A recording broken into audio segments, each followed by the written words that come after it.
என்னாச்சு ஆனந்தி? எதுக்கு அவசர அவசரமா அந்த இடத்துக்கு போகணும்னு காலைல கால் பண்ணி கூப்பிட்ட? ஆமா. வீட்ல இப்ப யாரும் இல்ல. யாருமே இல்லையா? ம். ஆமா, எல்லாரும் கோவிலுக்கு போயிருக்காங்க. இதுதான் நமக்கு கிடைச்ச சரியான நேரம். என்னது சரியான நேரமா? அதுக்குன்னு இவ்வளோ அவசரமாவா நம்ம அந்த இடத்துக்கு போகணும்? ம். ஆமா. ஆனந்தி, நான் உன்கிட்ட ஒரு சில விஷயம் கேட்கலாமா? ம். கேளுங்க. உங்க அவசரத்தெல்லாம் பார்க்கும்போது ஏதோ ப்ராஜெக்ட் விஷயமா நீங்க அந்த இடத்துக்கு போற மாதிரி எனக்கு தோணல. இதுக்கு பின்னால ஏதாச்சும் இருக்கா? நான் கேட்கறது உங்களுக்கு சங்கடமா இருந்தா விட்டுடலாம். இனிமே உங்ககிட்ட மறைக்கிறதுக்கு ஒண்ணும் இல்ல. உங்களுக்கு ஆல்ரெடி எங்க மேல சந்தேகம் வந்துருச்சுன்னு எனக்கு நல்லாவே தெரியும். அப்படி இருக்கும்போது மறுபடியும் பொய் சொல்லி மறைக்கிறதுனால ஒரு பிரயோஜனமும் இல்ல. அப்ப உண்மையிலேயே நீங்க 2 பேரும் என்னதான் பண்றீங்க? ஆக்சுவலா நாங்க 2 பேரும் போலீஸ் ஆபீசர்ஸ். அது சரி. போலீஸ் ஆபீசர்னு சொல்றோம், கொஞ்சம் கூட பயம் இல்லாம சிரிச்சு நினைக்கிறான். போலீஸ் டிபார்ட்மெண்ட்ல நான் சீனியர் பொசிஷன்ல இருக்கேன். என் வேலை ரொம்ப ஈஸி கிடையாது. அப்போ நீங்க 2 பேரும் இங்க வந்தது ஒரு கேஸ் விஷயமா தான் நாங்க இங்க வந்தோம். என்ன கேஸ்? அதை இப்ப எங்களால சொல்ல முடியாது. அப்போ இந்த பழைய இடத்துக்கும் அந்த கேஸ்க்கும் ஏதோ ஒரு சம்மந்தம் இருக்கு, அப்படிதானே? ம். ஆமா, இருக்கு. அதனால தான் இப்ப அந்த இடத்துக்கு போறோம். அதுக்காக தான் எங்களுக்கு அந்த பழைய மேப்பு தேவைப்பட்டுச்சு. அப்போ இவ்வளவு நாள் எங்களை ஏமாத்திக்கிட்டு இருந்திருக்கீங்க. உங்களை ஏமாத்தணும்னு எங்களுக்கு எந்த அவசியமும் இல்லை. ஆனா எங்களுடைய ஐடென்டிட்டியை எங்களால டக்குன்னு சொல்ல முடியாது. இந்த கேஸ் முடிகிற வரைக்கும் நாங்க இப்படிதான் இருந்தாகணும். சரி, அப்புறம் எதுக்கு என்கிட்ட இதை பத்தி சொன்னீங்க? அதான் நீங்க ஆல்ரெடி கண்டுபிடிச்சிட்டீங்க. அதுக்கப்புறம் இன்னொரு ரீசன் இருக்கு. என்ன? இந்த ஊரை பத்தி உங்களுக்கு தெரிஞ்ச அளவுக்கு எங்களுக்கு தெரியாது. கண்டிப்பா எங்களுக்கு உங்களுடைய ஹெல்ப் தேவைப்படும். அது இல்லாம உங்களை தவிர எனக்கு இங்க யாரு மேலேயும் நம்பிக்கை இல்லை. கண்டிப்பா உங்க நம்பிக்கையை நான் காப்பாத்துவேன் மேடம். சரி, அப்ப கிளம்பலாமா? சரி, நான் போய் கார் எடுத்துட்டு வரேன், நீங்க வெயிட் பண்ணுங்க. ஓகே. அடி ஆனந்தி, என்னடி இந்த அர்ஜுன் கொஞ்சம் வித்தியாசமா இருக்கானே? அதுக்கு அது ஒண்ணும் இல்ல. நீ போலீஸ்னு சொன்னோடனே கொஞ்சம் பயப்படுவான் அப்படின்னு பார்த்தா இந்த பையன் என்ன சிரிச்சுக்கிட்டே கார் எடுத்துட்டு வரேன்ட்டு போறான். அதுதான் எனக்கும் புரியல. இவன் கிட்ட வேற அவசரப்பட்டு உண்மையை வேற சொல்லிவிட்டோம். இந்த பையன் பயப்படவும் மாட்டேங்கிறான். என்ன பண்றது இப்போ? அவனை நம்பலாண்டி. அந்த மாதிரி பிரச்சனை கிடையாது. மேபி அவனுக்கு இந்த ஃபீல்டு ஏதோ பிடிச்சிருக்கோ என்னமோ. சரி, அதை விட ஒரு முக்கியமான விஷயம் உன்கிட்ட ஒன்று நான் கேட்கணும். என்ன விஷயம்டி? அடியே, நீ என்ன பைத்தியமாடி? அன்னைக்கு பொட்டி எடுக்க போகும்போது இவன் வந்தானே, அப்பயே அவன்கிட்ட உண்மையை சொல்லிக்கிட்டு அந்த பொட்டியை எடுத்து வந்து ஆதாரம் கிடைச்சிருந்துருக்குமேடி. அன்னைக்கு சொல்லாம இன்னைக்கு போய் உண்மையை சொல்லிட்டு நிக்கிறேன் அவன்கிட்ட. நம்ம மட்டும் அன்னைக்கு பொட்டியை எடுத்திருந்தா இந்நேரம் இந்த பிரச்சனையெல்லாம் அப்பயே சால்வ் ஆயிருக்கும். எனக்கு அன்னைக்கு அந்த யோசனை வரலடி. எனக்கு அன்னைக்கு அவன் மேல எந்த நம்பிக்கையும் இல்லடி. நம்ம 2 பேரும் அந்த இடத்துல என்ன தேடுறோம்னு அவனுக்கு தெரியக்கூடாதுன்னு நான் நினைச்சேன். அது இல்லாம அவன் ஏன் அன்னைக்கு நைட் அந்த இடத்துல நிக்கணும்? அது வேற எனக்கு சந்தேகம் வந்துருச்சு. அதனாலதான் உன்கிட்ட அப்ப உண்மையை சொல்லலையா? ம். ஆமா. நம்ம ஐடென்டிட்டியை லாஸ்ட் வரைக்கும் மறைக்கணும்னு நினைச்சேன். ஆனா இப்படி ஒரு சூழ்நிலை வரும்னு எனக்கு தெரியாதுல்ல. புரியுது. ஆனா இப்ப நிலைமை வேற. அவன் நம்மள சந்தேகப்பட ஆரம்பிச்சுட்டான். நம்ம எதையோ தேடிக்கிட்டு இருக்கோன்ட்டு அவனுக்கு அன்னைக்கே சந்தேகம் வந்துருச்சுடி. அதனாலதான் அவன்கிட்ட இனிமே இந்த விஷயத்த மறைக்கிறதுல எந்த அர்த்தமும் இல்லை அப்படிங்கிற மாதிரி எனக்கு தோணுச்சு. இந்த தாட் உனக்கு அப்படியே வந்திருந்துச்சுன்னா அந்த ப்ரூஃப் எல்லாம் நம்ம அப்படியே எடுத்து வந்திருக்கலாம். சரி விடு. இவ்வளவு தூரம் வரணும்ட்டு நம்ம தலையில எழுதிருக்கு, வேற என்ன பண்றது? நான் என்ன நண்டி பண்றது? சாரிடி, நான் அன்னைக்கு எனக்கு அது தோணவே இல்லை. சாரிடா, நீங்க கேட்க வேண்டாம் மேடம். நீங்க எடுத்த முடிவும் ஒரு வகையில கரெக்டு தான் மேடம். இந்த தடவை உங்க டிசிஷனை நான் அக்செப்ட் பண்ணிக்கிறேன் மேடம். இப்போ நம்ம கிளம்பலாமா மேடம்? முன்னாடி டக்குன்னு இப்படி பேச ஆரம்பிச்சுட்ட. வேற என்ன பண்றது, வா போவோம். சரி.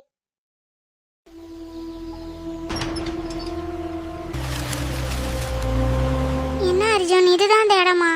ஆமா, ஏன் கேக்குறீங்க? அது ஒண்ணும் இல்ல, பார்க்கவே கொஞ்சம் பயமா இருக்கு.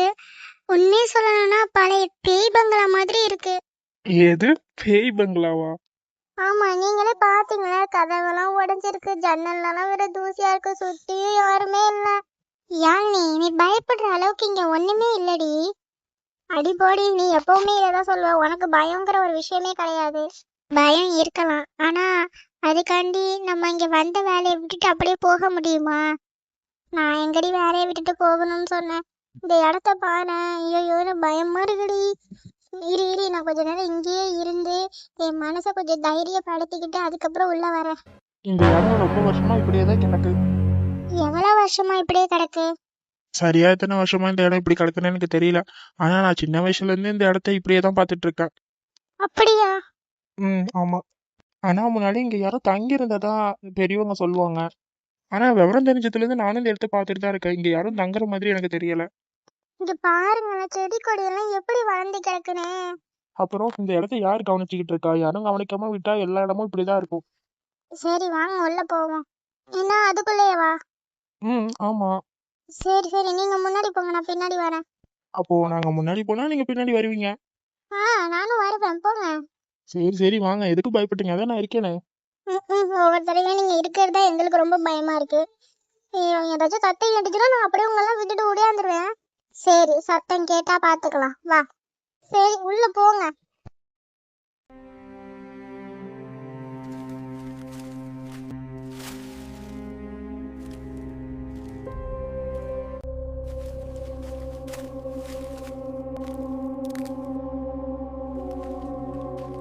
ஆனந்தி.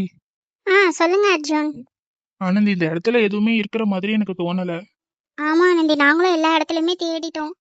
நான் தான் சொன்னேன்ல, இந்த இடம் ரொம்ப வருஷமா காலியா கிடக்குதுன்னு. மேலேயும் போய் பார்த்தாச்சு, எல்லா இடத்துலயும் பார்த்தாச்சு, மண்ணு தோண்டியும் பார்த்துட்டோம். இங்க எதுவும் இருக்கிற மாதிரி எனக்கு தோணல. ஆமா ஆனந்தி, ஒரு சின்ன க்ளூ கூட நமக்கு கிடைக்கல இங்க. ம், நீங்க தேடுற விஷயம் இந்த இடத்துல இருக்காதுன்னு நான் நினைக்கிறேன். இந்த இடம் அந்த பழைய மேப்ல இருந்துச்சுன்னு தான் நான் இங்க வந்தேன். மேப்ல இருக்கிற எல்லா இடத்துலயுமே நம்ம தேடுற அந்த க்ளூ கிடைக்கணும்னு நமக்கு எந்த அவசியமும் இல்லையே. இந்த இடம் பக்கத்துல இருந்துச்சுன்னு தான் நான் ஃபர்ஸ்ட் இங்க போவோம் அப்படின்னு சொன்னேன். ஆமா ஆனந்தி, இன்னும் நமக்கு 3 இடம் இருக்கு. அதுல கண்டிப்பா நம்ம தேடுற க்ளூ கிடைக்கும். அப்போ நம்ம இந்த இடத்த விட்டுட்டு அடுத்த இடத்துக்கு போலாமா? சரி. ஆனா இவ்வளவு நேரம் தேடினதுக்கு ஒரு சின்ன க்ளூ கூட கிடைக்கலையே. ஏதாச்சும் கிடைச்சிருந்தா கூட எனக்கு மனசா அறிந்திருக்கும். இவன் என்ன நம்மளை விட ரொம்ப இன்ட்ரெஸ்டடா இருக்கா? நீங்க சொல்றதும் சரிதான். நம்ம இவ்வளவு கஷ்டப்பட்டு இந்த இடத்துக்கு வந்து தேடி ஒண்ணுமே கிடைக்கிறது நமக்கு ஒரு ஏமாற்றம் தான். ஆனா நம்ம 4 இடத்துல நம்ம தேடணும். அதுல இந்த இடத்துல நமக்கு அது இல்லைன்னு தெரிஞ்சிருச்சு. இது தெரிஞ்சுக்கிறது கூட ஒரு க்ளூ தான். ஓகேவா? அதை நல்லா புரிஞ்சுக்கோங்க. இப்போ இந்த இடத்துல இல்லைன்னா நம்ம அடுத்த இடத்துல தேட முடியும். ஓகேவா? அதனால இதையும் ஒரு க்ளூவா எடுத்துக்கிட்டு நம்ம அடுத்த இடத்துக்கு மூவ் ஆகுறது ரொம்ப பெட்டர். அதாவது இந்த இடத்துல எதுவுமே இல்லைங்கிறத தெரிஞ்சுக்கிறதையும் நீங்க ஒரு இன்ஃபர்மேஷனா எடுத்துக்கிறீங்க, அப்படிதானே? ஆமா. சரி, அப்புறம் நம்ம ஏன் இங்கே நின்றுட்டு டைம் வேஸ்ட் பண்ணிக்கிட்டு, வாங்க நம்ம அடுத்த இடத்துக்கு போய் என்ன கிடைக்குதுன்னு பார்ப்போம். யாழினி, அடுத்த இடத்துக்கு போறது பிரச்சனை இல்ல. ஆனா இந்த இடத்த விட அது இன்னும் பயங்கரமால இருக்கும். வேற வழி? நான் பயந்தா மட்டும் என்னை விட்டுடுவீங்களா? எப்படியா இருந்தாலும் நம்ம அங்க போய் தானே ஆகணும். யாழினி, நான் சும்மா சொன்னேன். அந்த இடம் எப்படி இருக்கணும்னு நானே பார்த்தது இல்ல. ஆனா எனக்கு அதோட வழி தெரியும். வாங்க, அழைச்சிட்டு போறேன். சரி. ஆண்டவா, அடுத்த இடமாச்சும் அழகா பூவெல்லாம் பூத்து சூப்பரா இருக்கணும். ஆமா, நம்ம ஏதோ பேலஸ்க்குலாம் போறோம். பூவெல்லாம் பூத்து நல்லா அழகா இருக்கிறதுக்கு வாயை மட்டும் கிளம்புடி. ஐயோ பாவம்.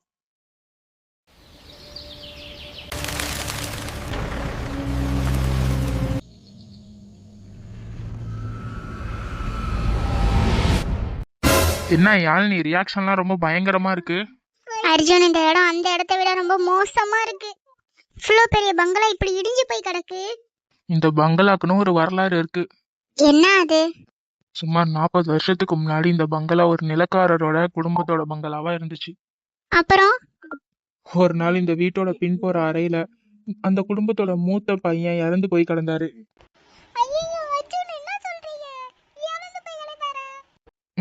ஆமா. ஆனா ஃபர்ஸ்ட் எல்லாரும் அது தற்கொலைன்னு நினைச்சாங்க. ஆனா போலீஸ் விசாரணையில சில விஷயம் சந்தேகப்படுற மாதிரி இருந்துச்சு. அது என்ன விஷயம்? அவர் இறந்து போன அறை உள்ள இருந்து பூட்டி இருந்துச்சு. ஆனா அவருடைய உடம்புல இருந்த காயம் தற்கொலைக்கு ஏத்த மாதிரி இல்ல. அப்போ அது கொலைன்னு கண்டுபிடிச்சிட்டாங்களா? அந்த சந்தேகம் எல்லாருக்குமே இருந்தது. ஆனா யார் கொலை பண்ணுனாங்கன்னு கண்டுபிடிக்க முடியல. அந்த வீட்ல இருந்த ஒவ்வொருத்தவங்களும் ஒவ்வொரு மாதிரி வாக்குமூலம் கொடுத்தாங்க. அப்படின்னா கேஸ் என்னதான் ஆச்சு? பல வருஷமா விசாரணை நடந்துச்சு. ஆனா முடிவு கிடைக்கல. அதுக்கப்புறம் அந்த குடும்பம் இந்த பங்களா விட்டுட்டு வேற ஊருக்கு போயிட்டாங்க. அதுக்கப்புறம் ரொம்ப வருஷமா இந்த வீடு அப்படியே பூட்டியே கிடந்துச்சு. அதனாலதான் இப்படி இடிஞ்சு போய் கிடக்குதா? ஆமா, இந்த வீட்டை யாரு பராமரிக்கிறா? மழை, வெயில், அப்புறம் மரத்தோட வேர்கள் எல்லாமே போய் இந்த வீடு அப்படியே அழிஞ்சிட்டு இருக்கு. ஆனா இன்னும் அந்த கொலைக்கான உண்மை தெரியல. இல்ல, அந்த கேஸ் இன்னும் தீர்க்கப்படாத கேஸா தான் இருக்கு. ஐயோ, எனக்கு இப்பயே பீதியை கிளப்புதே. இப்படிப்பட்ட இடத்துக்கு எங்களை அழைச்சிட்டு வருவீங்க? என்ன யாழினி இதுக்கு போய் பயப்படுறீங்க? நான் கூட உங்களை என்னென்னமோ நினைச்சு வச்சிருந்தேன். ஆனா நீங்க இப்படி இருக்கீங்களே. அர்ஜுன் நாங்க போலீஸ் தான், அதுக்குன்னு இப்படிப்பட்ட இடத்துக்கு வந்து அதாவது என்ன கொலை என்ன கதைன்னே தெரியல. தலையும் புரியாம காலும் புரியாம நாங்க இங்க வந்து நிக்கிறோம். இப்ப என்ன பண்றதுன்னு தெரியல. இங்க பேய் இருக்குதா பிசாசு இருக்குதா அது வேற எனக்கு ஒரு பக்கம் பயமா இருக்குது. எனக்கு ரொம்ப ஃபன்னா இருக்கு. இவன் மூளை கலங்கி போய் சுத்திட்டு இருக்கானா வெயிலுல, என்ன கதைனே தெரியல. ஆளு காலையில இருந்து ஒரு மாதிரி மர்மமாவே பிஹேவ் பண்ணிட்டு இருக்கான் லூசு பையன். யாழினி சொல்லுமா. ஆனந்தி நீ என்ன சொல்ல போற? யாழினி நீ இப்ப எதுக்கு பயப்படுற? அந்த சம்பவம் நடந்து 40 வருஷத்துக்கு மேல ஆயிடுச்சு. அந்த சம்பவத்துக்கும் நமக்கும் எந்த சம்பந்தமும் இல்ல. நம்ம இங்க அதை தேடியும் வரல.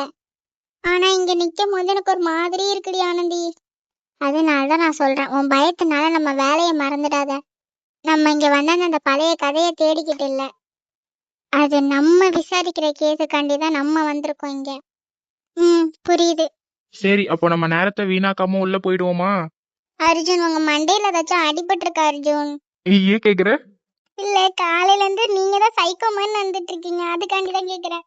அப்படிலாம் ஒண்ணும் இல்ல, வாங்க உள்ள போவோம். சரி அர்ஜுன்.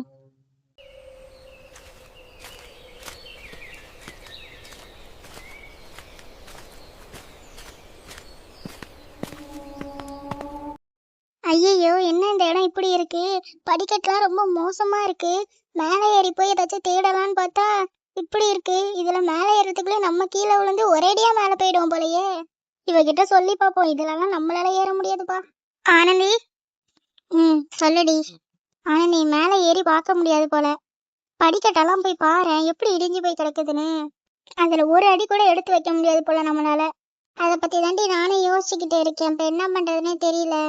இந்த கட்டடமே ரொம்ப மோசமா இருக்கு. எப்ப எது இடிஞ்சு விழுகுன்னு தெரியல.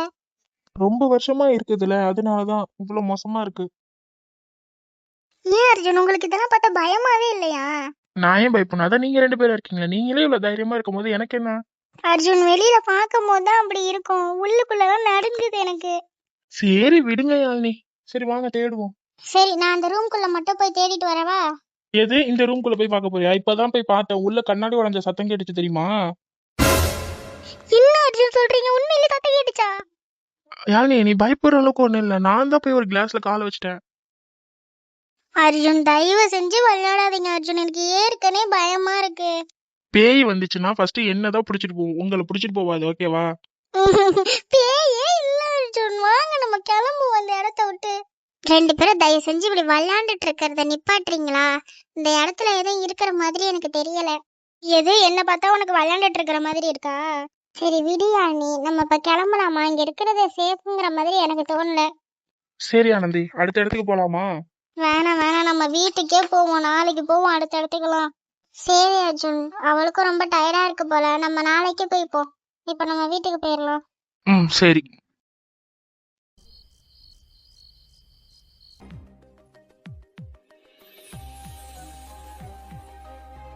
இந்த டைரியில எழுதியிருக்கிற மாதிரிதான் என் வாழ்க்கை போகும்னு நான் நினைச்சேன். எனக்கு பிடிச்ச ஒருத்தரோட சின்ன சின்ன சந்தோஷங்களோட எனக்கு வாழணும்னு ரொம்ப ஆசை. அவருக்கு நிம்மதியை கொடுக்குற ஒருத்தியா இருக்கணும்னு நான் நினைச்சேன். ஆனா அதை நான் அடையணும்னு ஒருபோதும் ஓடலை. ஏன்னா அவர் மனசுல ஏற்கனவே ஒரு இடம் நிரம்பி இருந்தது. அந்த இடத்த நிரப்புனவங்கள பத்தி எனக்கு போறாம இல்லை, அதை நான் இழந்துருவேணுங்கிற பயம் மட்டும்தான் எனக்கு இருந்தது. அவர் ஒருத்தவங்களை உண்மையா நேசிக்கிறாங்கன்ட்டு தெரிஞ்சப்போ அவருடைய காதலுக்கு நான் இடைஞ்சல இருக்கக்கூடாதுன்னு நினைச்சேன். ஆனா என் வாழ்க்கை என்னை அவர்கிட்டயே கொண்டுட்டு வந்து நிறுத்தினுச்சு. நான் கனவுல கூட கேட்க தயங்கின வாழ்க்கை இன்னைக்கு என் கையில இருக்கு. இதையெல்லாம் பார்க்கும் போதே ஒரு மாதிரி வித்தியாசமா இருக்கு. கனவு நிஜமானதுக்கு சந்தோஷப்படணுமா, இல்ல அந்த நிஜத்துக்குள்ள இன்னொரு குறை இருக்குன்ட்டு வருத்தப்படணுமா? நான் ஒரு வாழ்க்கைக்குள்ள வந்துட்டேன்னு எனக்கு தெரியும். ஆனா அவரோட மனசுக்குள்ள நான் இன்னும் எவ்வளவு தூரத்துல இருக்கேன்னு எனக்கு தெரியல. அதை தெரிஞ்சுக்கணும்னு எனக்கு ஆசை இல்லை. ஏன்னா அவருடைய பதில் என்னை காயப்படுத்திடுமோன்னு எனக்கு ரொம்ப பயமா இருக்கு. எனக்கு கிடைக்கணும்னு இருந்தது எனக்கு கிடைச்சிருக்கு. ஆனா நான் ஆசைப்பட்ட மாதிரி அது முழுசா கிடைச்சிருக்கான்னு எனக்கு தெரியல. இவ்வளவு வருஷம் அவருடைய பேரை சொல்லாமலே நான் என் வாழ்க்கையை வாழ்ந்துட்டு இருந்தேன். இன்னைக்கு அந்த வாழ்க்கைய முன்னாடி நிக்குது. விக்ரம்,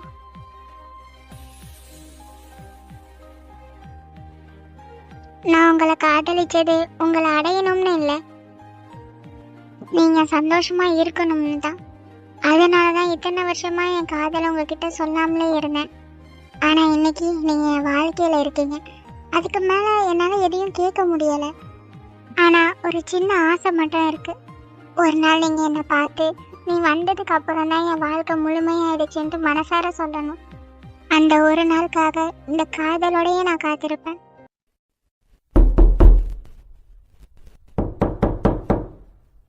எவ்வளவு நேரமா கதவை தட்டிட்டு இருக்கேன், கதவு கூட திறக்காம என்ன பண்ணிக்கிட்டு இருக்கா? ஐஸ்வர்யா, ஏய் ஐஸ்வர்யா.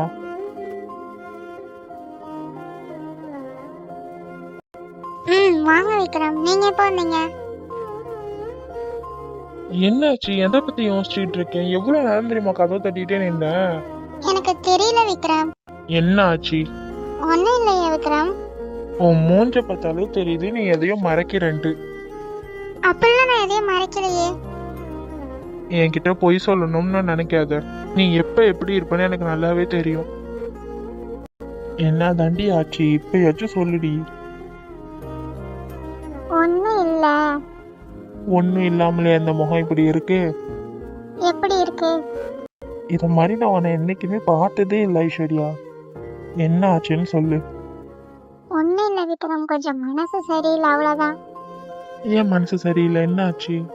அதான் தெரியலன்னு சொல்றேன்ல. சரி, ஏதோ தெரியலன்னு சொல்ற. ஆனா தயவு செஞ்சு இது மாதிரி தனியா உட்காந்துட்டு யோசிச்சுட்டு இருக்காத. நீங்க கூடவே இருந்தா நான் எதை பத்தியும் யோசிக்க மாட்டேன். அப்படியா? சரி, அப்ப இனிமே ஒரு விஷயம் பண்ணலாமா? என்ன? உனக்கு எப்பெல்லாம் மனசு சரியில்லையோ அப்பெல்லாம் நீ என்ன கூப்பிடு. எனக்கு எந்த வேலையா இருந்தாலும் சரி, அதை விட்டுட்டு உன்னை நான் என்னன்னு பார்ப்பேன். ஓகேவா? உண்மையாவே வா. ஏய், உண்மையா தாண்டி சொல்றேன்.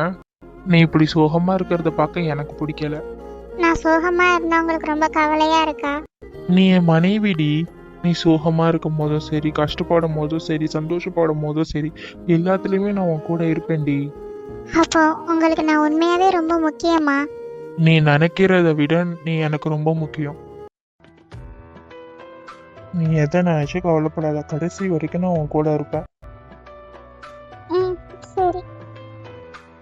வீடியோ உங்களுக்கு பிடிச்சிருந்துச்சுன்னா மறக்காம லைக் பண்ணுங்க, ஷேர் பண்ணுங்க, கமெண்ட் பண்ணுங்க, சப்ஸ்கிரைப் பண்ணிட்டு அந்த பக்கத்துல உள்ள பெல் ஐகானையும் கிளிக் பண்ணிக்கோங்க.